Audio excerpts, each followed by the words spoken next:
Se sentant très fatigué, épuisé, Jacob s'étendit par terre, sans oreiller ni laiterie, pour se coucher. Il vit près de là une pierre, la prit comme oreiller et s'endormit.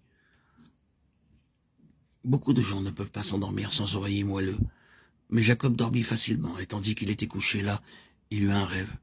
Il vit les cieux ouverts, une échelle reliant la terre au ciel. Puis il vit des anges monter et descendre sur l'échelle, et Dieu lui-même, à son sommet. Il entendit Dieu qui, du haut de l'échelle, lui disait des choses merveilleuses qu'il ne put comprendre. Genèse 28, 13, 14. Jacob était aveugle. Il était dans l'impossibilité de comprendre ce qu'il voyait et ce qu'il entendait, bien qu'il ait failli complètement dans la compréhension des desseins de Dieu. Dieu ne les changea pas. Plusieurs d'entre vous, vous pouvez être comme Jacob aujourd'hui. Vous pouvez dire, oh Dieu, guéris-moi seulement, ou donne-moi seulement du travail, ou donne-moi une bonne maison, et je te donnerai beaucoup plus. La crainte empêchait Jacob de comprendre. Son cœur en était rempli. Même endormi, il avait encore peur, s'imaginant peut-être qu'Ésaü venait après lui, bien qu'il ait marché très vite et couvert ce jour-là une grande distance. La peur le rendait incapable de saisir les paroles de Dieu. Ainsi, Dieu a dû commencer à travailler dans la vie de Jacob, jusqu'à ce qu'il comprenne ce qu'il avait dit. Aussi longtemps qu'il y a de la crainte dans nos cœurs, ce que Dieu dit nous est inaccessible. À tout moment, le diable introduira dans nos cœurs toutes sortes de frayeurs, et, par la crainte, nous serons empêchés de comprendre les plans et les desseins de Dieu. Jacob avait à apprendre beaucoup de dures leçons avant de connaître le dessein de Dieu. Être délivré de la peur lui demanda 20 ans. Ne disons cependant pas, puisque Jacob a mis 20 ans à apprendre la leçon, moi aussi j'attendrai aussi 20 ans. Nous avons l'amour de Christ répandu dans nos cœurs, et le Saint-Esprit nous enseigne toutes choses. Aussi, nous pouvons en être entièrement et immédiatement libérés.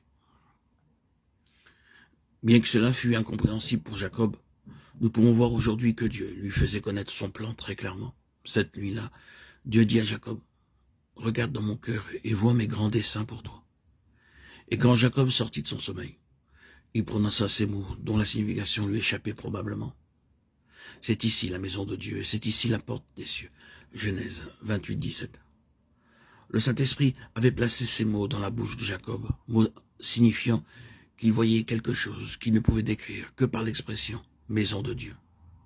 Il n'y avait pas de construction, mais Dieu disait à Jacob, « Je vais t'accorder une grande bénédiction, mais tu ne connaîtras cela que quand tu comprendras ce qu'est ma maison et comment la construire. Or, tu réaliseras ce que je te donne. » La compréhension divine de la maison de Dieu permet de nous approprier et de recevoir des mains du Seigneur Jésus-Christ les grandes bénédictions qui sont les nôtres. Ces mots ne seraient jamais oubliés par Jacob. La maison de Dieu, et c'est pourquoi il appela l'endroit Bethel. Ces mots signifiaient non seulement un lieu que Dieu avait promis de lui donner, mais incluaient également toute la plénitude de sa promesse et de sa bénédiction. En toi et en ta postérité, toutes les familles de la terre seront bénies. Genèse 28, 14. Quelle promesse! En toi, toutes les familles de la terre seront bénies. En fait, Dieu déclarait Jacob, « Dorénavant, je ne te donnerai de bénédiction à personne d'autre que par toi. » Et voici la déclaration de Dieu, Jacob, c'est seulement par toi et par ta postérité que toutes les familles de la terre pourront recevoir une bénédiction venant de moi. Vous trouverez parfois dans une galerie marchande une boutique ayant un certain article pour lequel le marchand vous dit « Monsieur, je suis l'unique fournisseur de cet article pour toute la région. » De la même façon, Dieu disait à Jacob, « Maintenant, Jacob, la bénédiction que je te donnerai sera telle que toutes les autres familles de la terre ne pourront recevoir ma bénédiction que par toi. » Quelle est la signification des paroles de Dieu? Toutes les paroles de la Bible nous sont adressées avec la pleine autorité de Dieu. Vous ne rencontrerez jamais dans la Bible un mot inutile. Ce que Dieu dit, il l'exécute. En vérité, c'était le plan de Dieu que la bénédiction accordée par Dieu à tout homme le soit par le canal de Jacob. Aucune référence à la nourriture, aux vêtements, à l'argent ou à d'autres choses terrestres, non. Dieu parlait d'une bénédiction céleste pour l'Église aujourd'hui. Car c'est en Christ qu'a pris naissance la nouvelle postérité spirituelle de Jacob.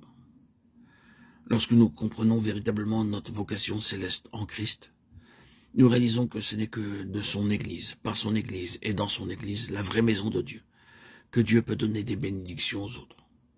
C'était son plan depuis le tout commencement. Et c'est